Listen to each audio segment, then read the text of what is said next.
Welcome to Come Follow Me, Canadian Style. We're in the Book of Mormon, and we're dealing with Alma 53 to 63, which is week 34. This is very ambitious. We're doing 11 chapters here, more than last week, so we're going to have to go through quickly. Okay, if you remember last week, because Moroni had been involved with putting down the kingmen who had rebelled, Amalickiah, who was the king of the Lamanites, had captured many of the Nephite cities along the eastern seaboard until he met Teancum and his army and was stopped at Bountiful. And then he came, snuck in the middle of the night with his servant, found Amalickiah's tent and put a javelin through his heart and escaped without being discovered. And so the next day, the king was dead, which was a very important day for them, the first of the year, and the army was rattled. His brother, Ammoron, became the new king. And then there was a great battle in which they were defeated and many prisoners were taken. Chapter 53. So this is the new material. And it came to pass that they did set guards over the prisoners of the Lamanites, because they had captured so many Lamanites, and did compel them to go forth and bury their dead, yea, and also the dead of the Nephites who were slain. And Moroni placed men over them to guard them while they should perform their labors. It was easier to police them if they were working. Verse 5, and this city became an exceeding stronghold ever after. And in this city they did guard the prisoners of the Lamanites, yea, even within a wall which they had caused them to build with their own hands. Now Moroni was compelled to cause the Lamanites to labor, because it was easy to guard them while at their labor, and he desired all his forces when he should make an attack upon the Lamanites. Verse 8, and it came to pass that the armies of the Lamanites on the west sea south, while in the absence of Moroni, on account of some intrigue among the Nephites, which caused dissensions amongst them, had gained some ground over the Nephites, yea, insomuch they had obtained possession of a number of their cities in that part of the land. Thus, because of iniquity amongst themselves, yea, because of dissensions and intrigue amongst themselves, they were placed in a most dangerous circumstance. You can see on the map here, so they've lost a bunch of their eastern seaboard cities and now a bunch of their southern cities. When the Nephites are righteous, the Lord blesses them. They don't seem to lose in battle, but they do lose when the unity is lost from within, when there are these dissensions and arguments. I think there's a message there even for us today. I found this little cartoon. We have met the enemy, and he is us. So the people of Ammon are relocated from where they were in Jershon, which is all along that border that's been captured by the Lamanites, and they're moved for safety over to Melech, which is on the other side of Zarahemla. And you remember it had been about 13 years since the people of Ammon, or the anti-Nephi Lehi's, had buried their weapons. They had made a covenant that they would no longer go to war or kill anybody. But when they see what's happening among the Nephites, they're tempted to rescind this covenant and to break it. But Helaman convinces them that they shouldn't. Verse 16, but behold, it came to pass that they had many sons who had not entered into a covenant that they would take their weapons of war to defend themselves against their enemies. Therefore they did assemble themselves together at this time, as many as were able to take up arms, and they called themselves Nephites. And they entered into a covenant to fight for the liberty of the Nephites, yea, to protect the land unto the laying down of their lives. Yea, even they covenanted that they would never give up their liberty, but they would fight in all cases to protect the Nephites and themselves from bondage. And this is really interesting. It's a strange dichotomy, because the fathers have covenanted not to go to war, and the boys covenant to go to war to protect. Verse 20, and they were all young men, and they were exceedingly valiant for courage and also for strength and activity. But behold, this was not all. They were men who were true at all times in whatsoever thing they were entrusted. Yea, they were men of truth and soberness, for they had been taught to keep the commandments of God and to walk uprightly before him. And now it came to pass that Helaman did march at the head of his 2,000 stripling soldiers to the support of the people in the borders of the land on the south by the west sea. Chapter 54, verse 1. And now it came to pass in the commencement of the 29th year of Judges that Ammoron sent unto Moroni, desiring that he would exchange prisoners. In chapter 55, verse 1, now it came to pass that when Moroni had received this epistle, he was more angry, because he knew that Ammoron had a perfect knowledge of his fraud. Yea, He knew that Amram knew that it was not a just cause that had caused him to wage a war against the people of Nephi. So there's this exchange of letters which are full of sarcasm. I'm not going to go in depth with them, but you can read them. They're very interesting. Verse 4, and now it came to pass that when Moroni had said these words, he caused that a search should be made among his men, that perhaps he might find a man who was a descendant of Laman among them.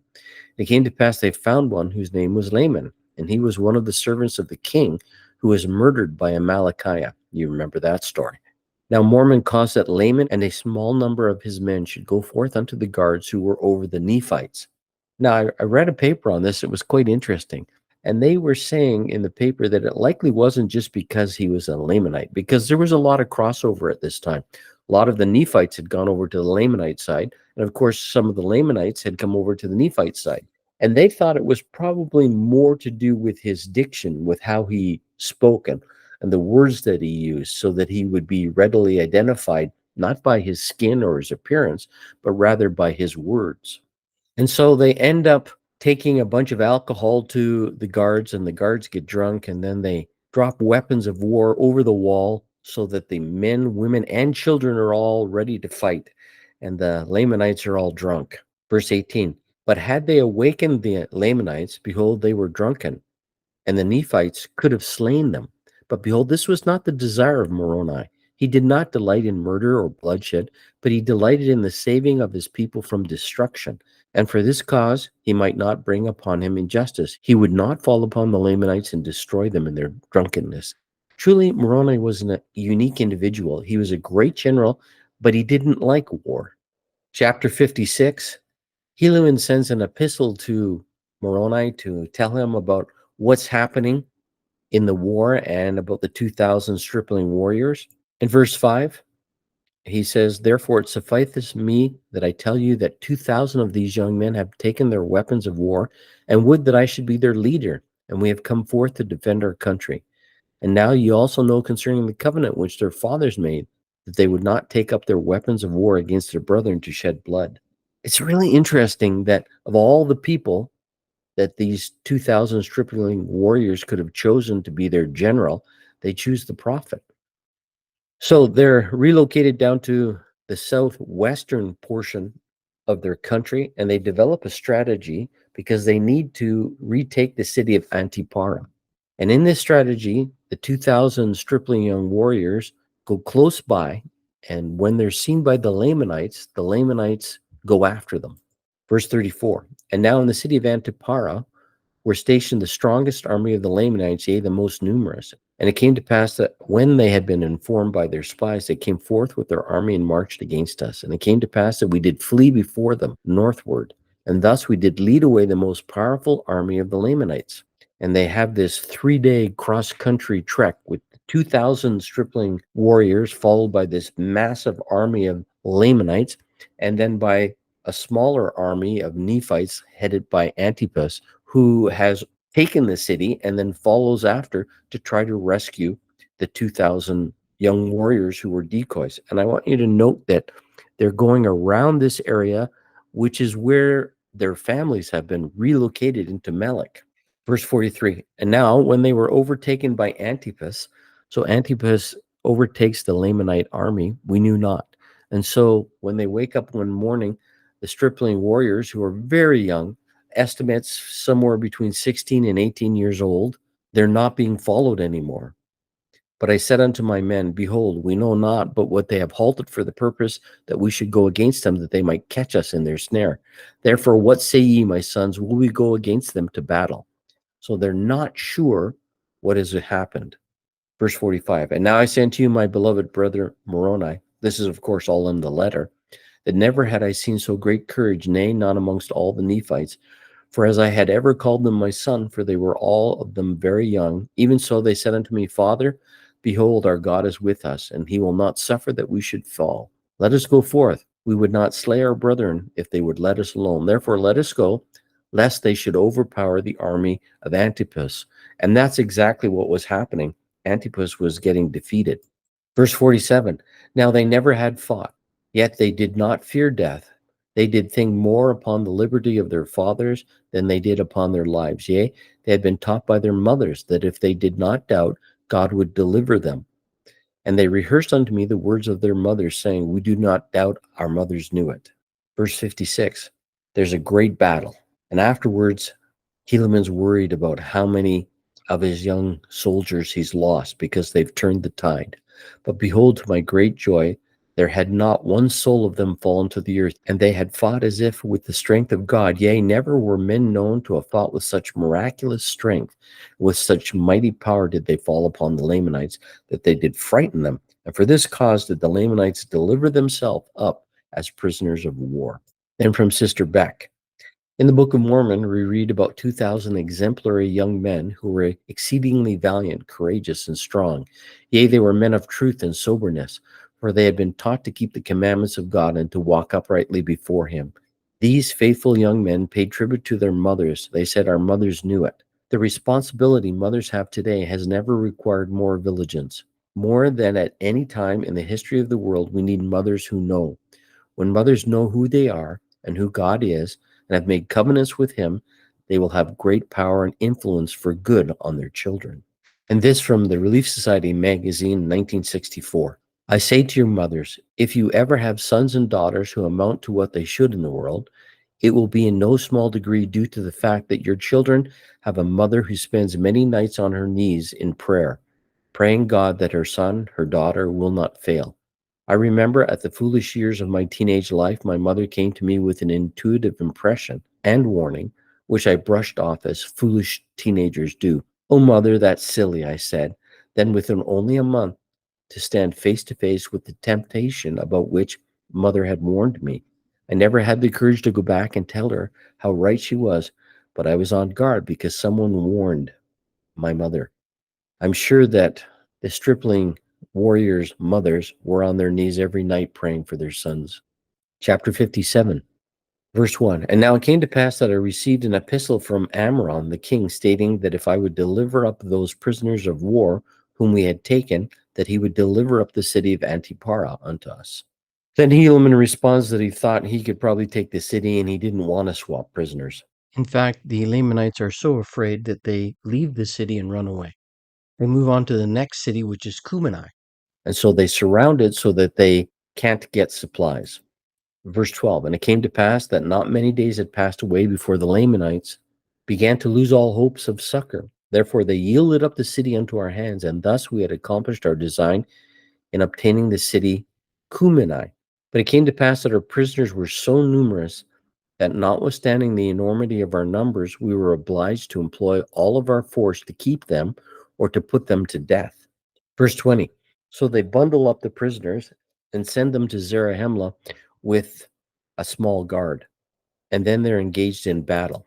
Verse 20, and as the remainder of our army were about to give way before the Lamanites, behold, those 2,060 were firm and undaunted. They received a little bit of a boost with 60 extra young soldiers. Verse 21, yea, and they did obey and observe to perform every word of command with exactness. Yea, even according to their faith it was done unto them. And I do remember the words which they said unto me, that their mothers had taught them. So these young soldiers saved the day again. Verse 26, and now their preservation was astonishing to our whole army, yea, that they should be spared while there was 1,000 of our brethren who were slain. And we do justly ascribe it to the miraculous power of God, because of their exceeding faith in that which they had been taught to believe, that there was a just God, and whosoever did not doubt that they should be preserved by his marvelous power. Now this was the faith of those whom I have spoken. They are young, and their minds are firm, and they do put their trust in God continually. The other reason that they were victorious is that the small group of men that were accompanying the prisoners to Zarahemla also returned just in time to save the day. Chapter 58, verse 1. Now behold, it came to pass that our next objective was to obtain the city of Manti, but behold, there was no way that we could lead them out of the city by our small bands.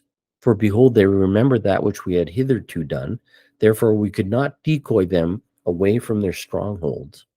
So in verse 10, therefore we did pour out our souls in prayer to God, that he would strengthen us and deliver us out of the hands of our enemies, yea, and also give us strength that we might retain our cities and our lands and our possessions for the support of our people.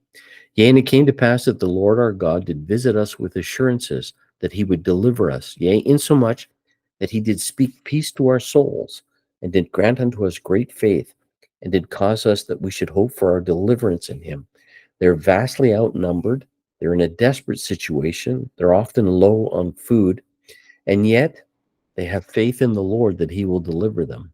From Dennis Simmons, 1997 conference. If all the world is crumbling around us, the promised comforter will provide his peace as a result of true discipleship. We can have his peace with us irrespective of the troubles of the world. His peace is that peace, that serenity, that comfort spoken to our hearts and minds by the Comforter, the Holy Ghost, as we strive to follow him and keep his commandments. Just as Helaman discovered in the midst of battle that he did speak peace to our souls, all sincere seekers can have that same peace spoken to them. That peace comes from the assurance spoken by a still small voice.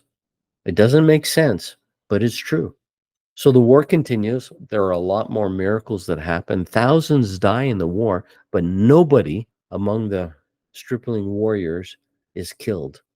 At one point, 10% of them faint from the loss of blood, but nobody dies. Verse 34.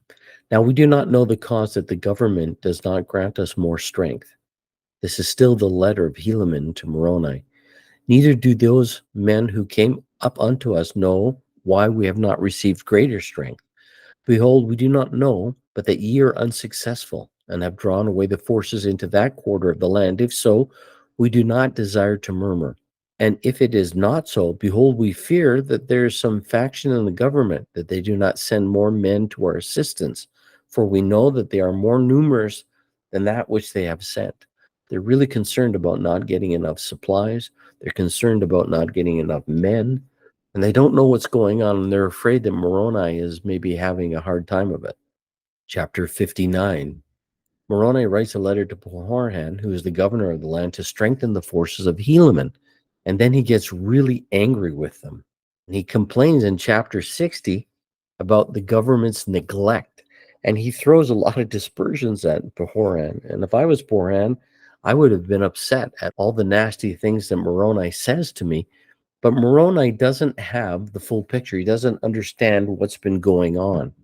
In chapter 61, Pahoran replies to Moroni's letter that's very insulting, but he does it in a very Christ-like manner.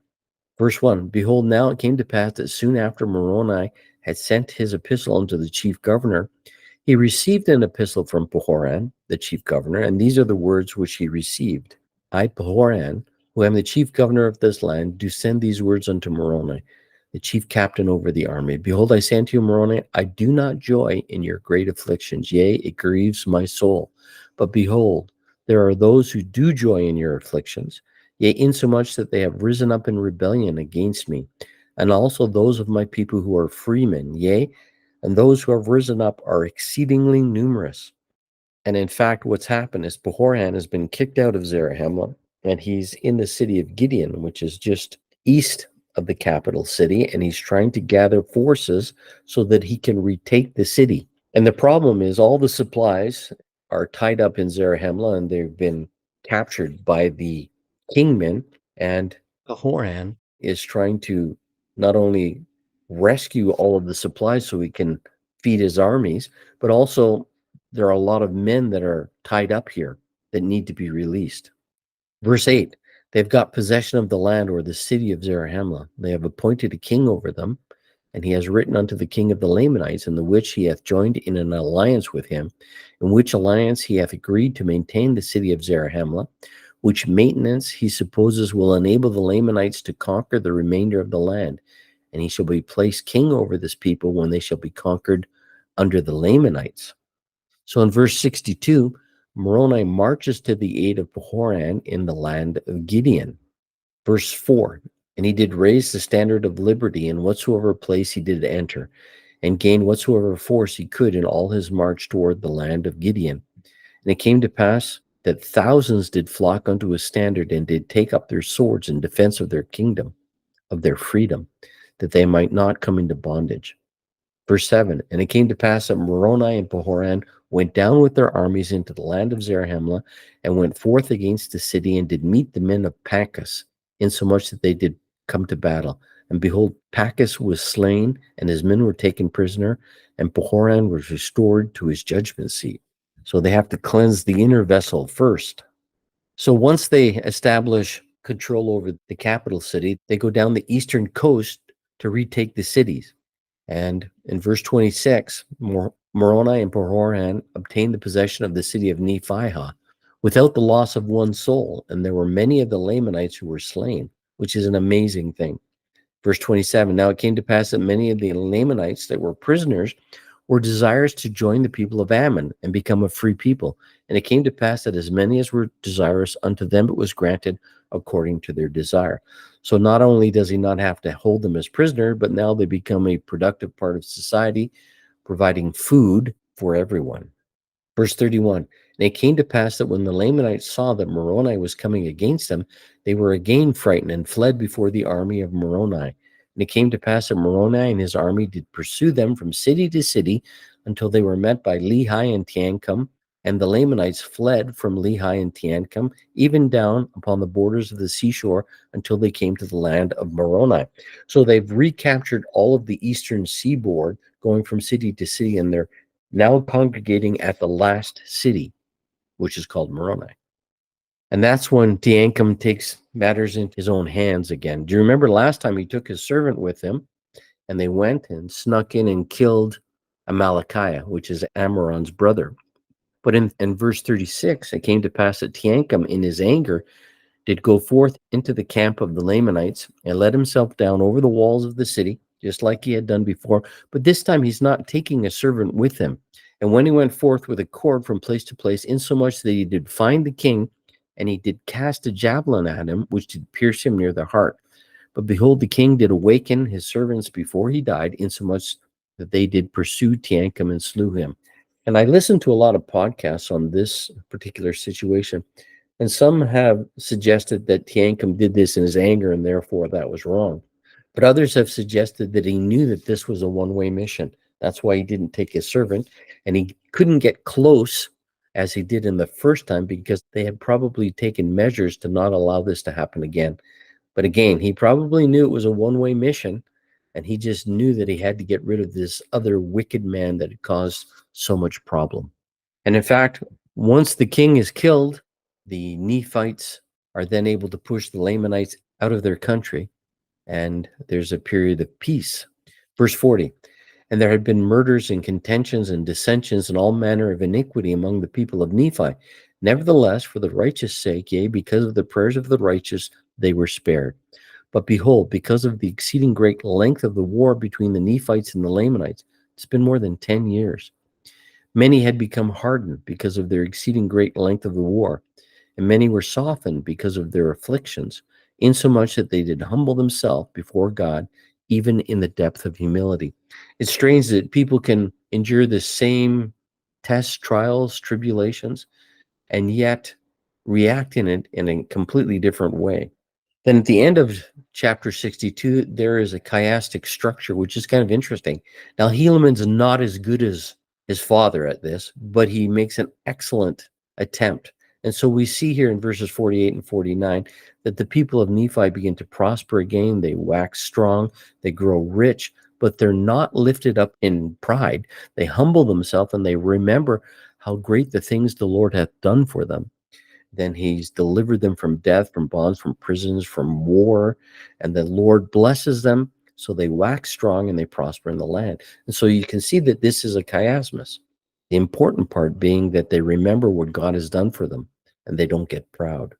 In chapter 63, some of the major players begin to die off. Shiblon has the plates, and he later gives the sacred records to Helaman's son, Helaman. And then we have the occasion where there's 5,400 men and their families that go north to inhabit the land northward. And up until this time, nobody's really gone up there. And then Corianton, the other son of Helaman, also goes northward. We don't hear from him again. Hagoth, a man, builds many ships that supply the people in the north, and there are two ships specifically mentioned that are lost, and they never hear from them again. There's a bunch of speculation as to what happened with these people. Are they the people that inhabit the islands of the Pacific? We don't know, but there's a lot of speculation about that. To conclude today, I want to read these thoughts from Elder Oaks. Surely these great adversities are not without some eternal purpose or effect. They can turn our hearts to God. Even as adversities inflict mortal hardship, they can also be the means of leading men and women to eternal blessings. Such large scale adversities as natural disasters and wars seem to be inherent in the mortal experience. You don't have to go far in the news today to read about war. We cannot entirely prevent them, but we can determine how we will react to them. For example, the adversities of war and military service, which have been the spiritual destruction of some, have been the spiritual awakening of others. The Book of Mormon describes the contrast. But behold, because of the exceeding great length of the war between the Nephites and the Lamanites, many had become hardened because of their exceeding great length of the war, and many were softened because of their afflictions, insomuch that they did humble themselves before God, even in the depth of humility. I read of a similar contrast after the devastating hurricane that destroyed thousands of homes in Florida some years ago. This is in 1998 that he's writing this. A news account quoted two different persons who had suffered the same tragedy and received the same blessings. Each of their homes had been totally destroyed, but each of their family members had been spared death or injury. One said that this tragedy had destroyed his faith. How, he said, could God allow this to happen? The other said that the experience had strengthened his faith. God had been good to him, he said. Though the family's home and possession were lost, their lives were spared, and they could rebuild the home. For one, the glass was half empty. For the other, the glass was half full. The gift of moral agency empowers each of us to choose how we will act when we suffer adversity. And isn't that really the reason why we're here on earth? Or at least part of the reason. We're in this really unusual situation where it's necessary for us to live by faith, to decide how will we react to different things that happen to us here. The kind of experiences that we have allow us to make that choice. I testify to you that we're here on earth for a purpose, and that how we act will really determine what happens to us afterwards. These war chapters are very difficult and yet interesting. Mormon could see our day, and he prepared these things so that we could make correct choices. I pray that as you read through these things, that you'll ponder in your heart and make correct decisions so that we can all return to live with our Heavenly Father again. Have a great week. Next week, we're starting a new book. We're starting Helaman. See you next week.